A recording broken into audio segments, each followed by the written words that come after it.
How was it? The ending of your book. Still need to digest it, huh? Do you mind if I sit with you? I just want some company. And we are the only ones in this wagon.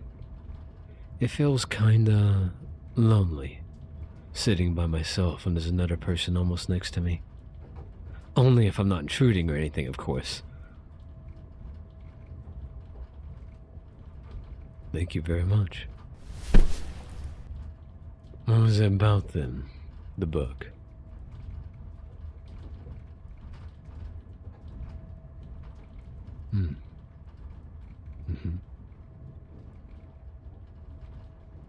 A heavy read, huh?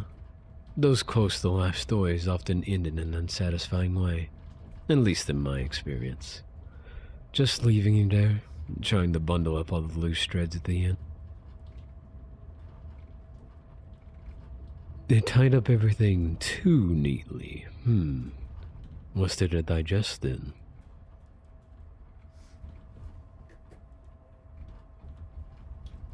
Oh, it is because of that. Not because of the story or the ending itself, but due to how it ended. I get it now.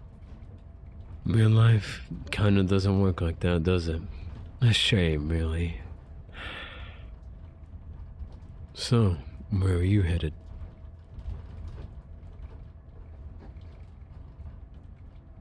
Family, huh? Same with me.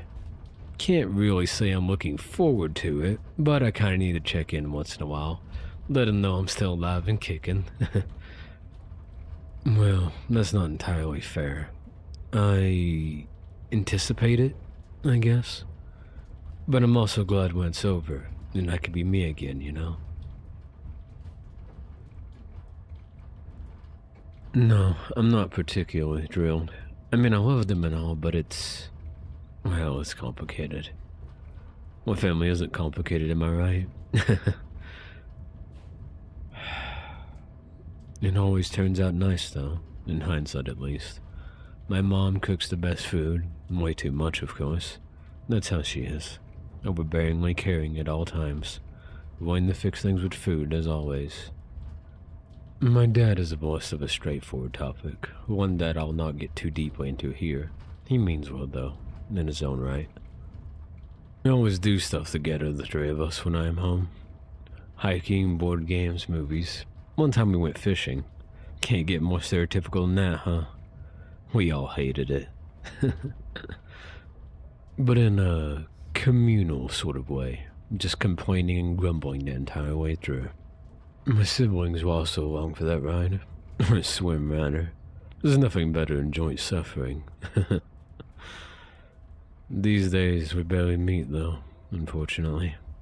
They work overseas, you know. I work here, so lining up our schedules can be a challenge.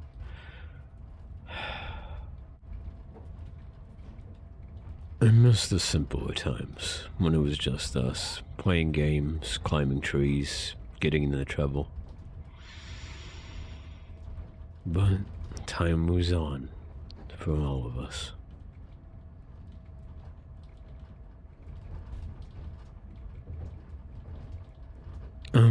Yes, we still have contact. I could always text them or call them over the internet, but... okay, this may sound very strange with all those marvels of technology at my disposal. How shall I put this? It sort of feels like they are not there. You know what I mean? They still exist, and I think of them once in a while, but they do not really occupy a space. In my life, I mean. When you live together, sharing such a space, they are a constant in your life. But these days, holding contact with them seems so complicated. Daunting, even. Huh. I guess I took our time together for granted. The bonds we shared. Or maybe just the part where talking to them was more direct. We didn't always use our words either. I mean, they were quite the rascals, you know. Siblings and all. And I certainly wasn't better, that's for sure. But those days are over now. For good.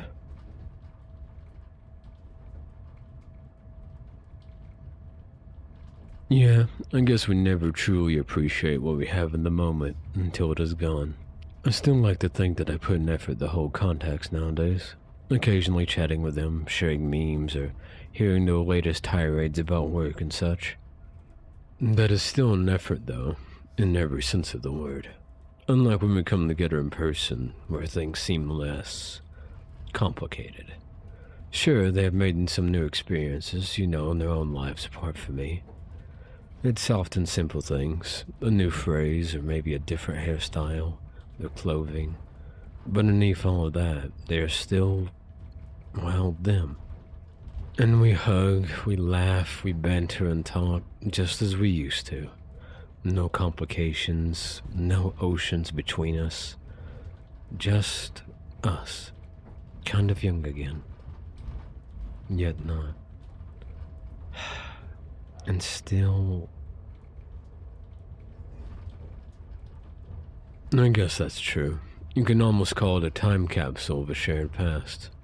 Having something like that is invaluable. A little thread of one's own former self to hold on to. Honestly, it's times like these, reminiscing, where I'd like to just squeeze them. You ever get that sudden urge when thinking about someone?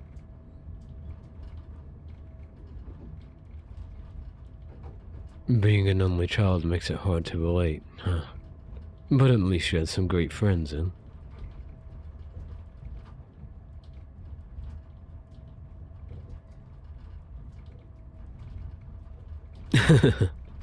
Oh, my siblings were not perfect, that's for sure. We did some petty things to each other, but loved them nonetheless. Always will. Love.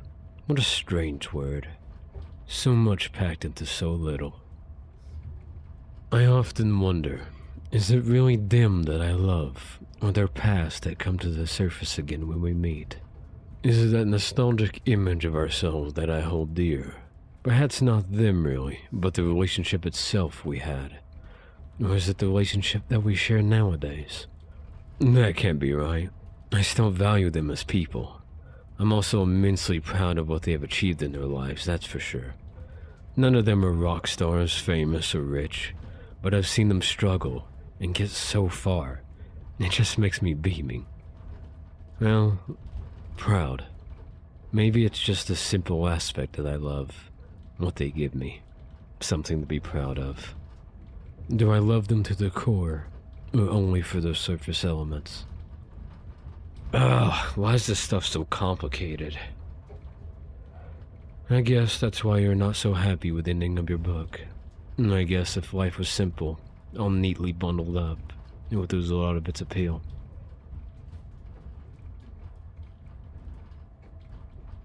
True, some things could stand to be a bit simpler. Or some ones.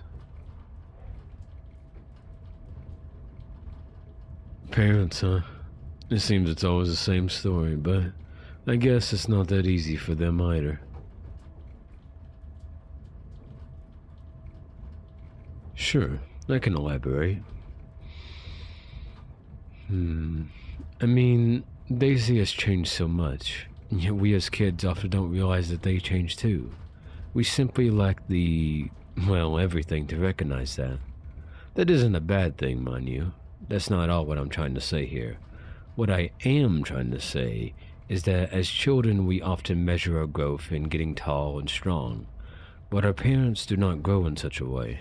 Well, sometimes they gain strength, often in ways we can't really see when we are younger.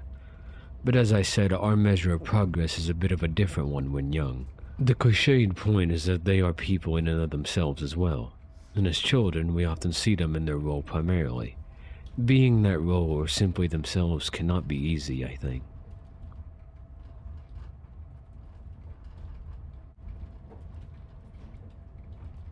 Oh, sorry. I didn't want to be presumptuous. Who do you visit then, if you don't mind me asking? Grandparents. You grew up under their care then, huh?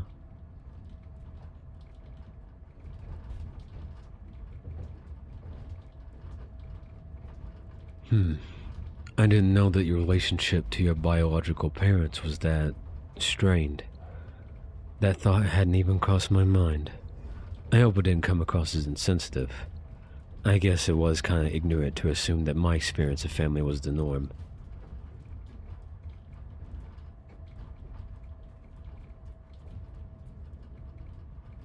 That's good to know. Coming to terms with such an unfortunate situation is often all we can do. Kind of making an ending that suits us, or one we can live with, rather. When these threads are not coming together neatly, we have to do the work ourselves and tie them up. So your grandparents were good to you then?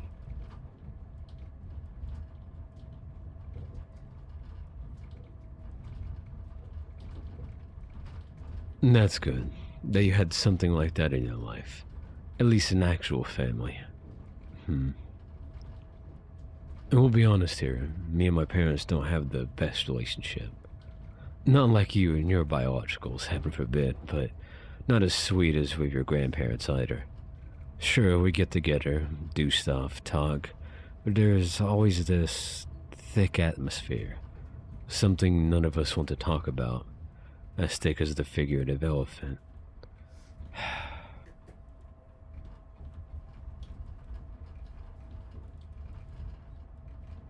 Oh, it's not on them, I think. I'm usually very tense at these little get-togethers in ways that I'm usually not. Around other people, I mean. Here's the thing. Whilst all my siblings have accomplished something, I myself am simply living my life. Unfortunately, that's the elephant, if you get what I mean. And it's not like my mom and dad want me to be like my siblings, successful in their own right, but often missing at family events due to simple circumstances. Like, they kind of want both. Something to show, something that gives them the feeling of security for their children, their future. Yet also still have us in their life. Guess we all hang on to the simpler days, now that I think about it that way. But in the end, all they want for us is to be happy, I guess. Well, their version of happy, but happy nonetheless.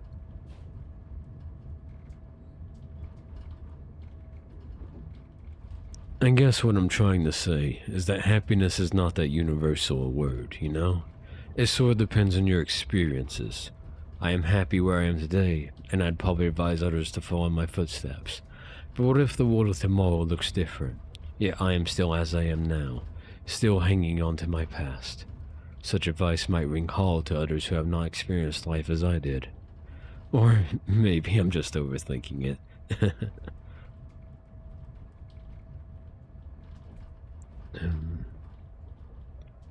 It is actually nice talking to someone about those feelings.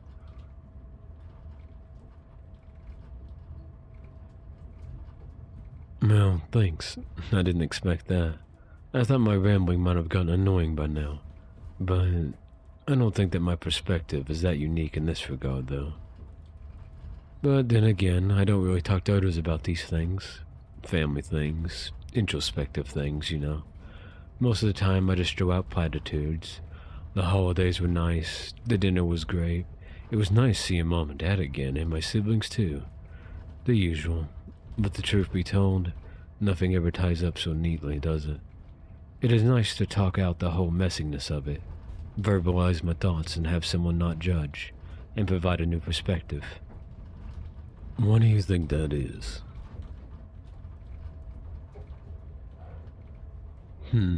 I think it's a bit more than that. Maybe it's that we come at a stranger as we are now. No history, no knowledge of each other's past, not much to overthink. They can accept us as is, or leave. No future, mutual history. Not much past to put things into context with. We simply are as we are now, or how we like to be.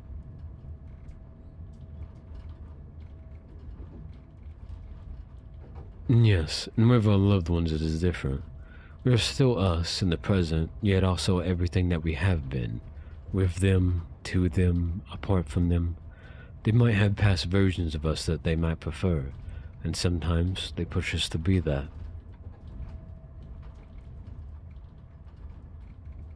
True, that can be for better or for worse, but strangers have to take us at face value. I actually never thought about it that way. It is kind of weird though. Usually people say something along the lines of, you'll never meet them again in your entire life. And maybe that plays into it, but that is not quite my style, I guess.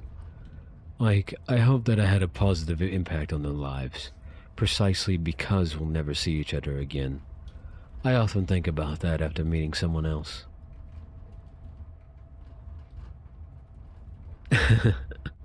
Or overthink about it, yes.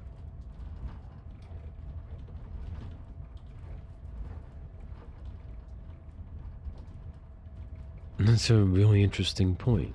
I never thought about it that way. When we are around our family, our guard is up, that's true. But we don't really have a well-tailored armor against strangers. Just a shield that we might raise and hope for the best. You might be onto something here. It's like when we strain our skin, be it from walking a lot or lifting weights or cutting or work. Those parts grow tougher. They grow calloused. If we strain against our family or friends, the same thing happens. So when we come together, those calluses are still there, like you said, an armor. One which we know how to use, be it instinctively or consciously. The same way we brace when jumping into ice-cold water. If we know how frigid it is, then we are prepared.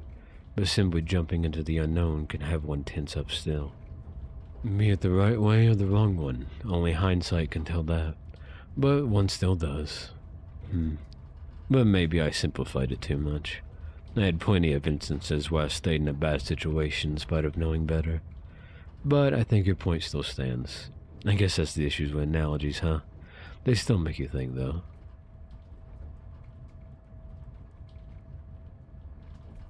I'm better now. Thanks for asking. I also learned how to put a bow on it, so to speak. Leave it behind, despite the scars it left. Like you with your biological parents. Hey, I'd really like to chat some more with you, but my stop is coming up. It was nice talking to you. Thanks for indulging me. You certainly had a positive impact on me and gave me lots to think about. Just wanted to let you know.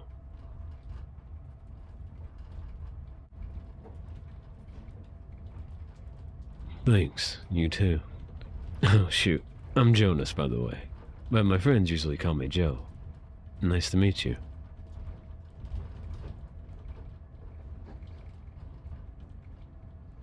Does that mean we're no longer strangers then?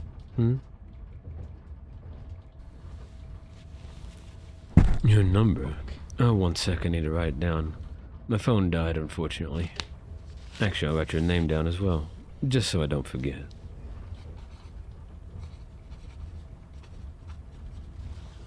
That's your mobile number then.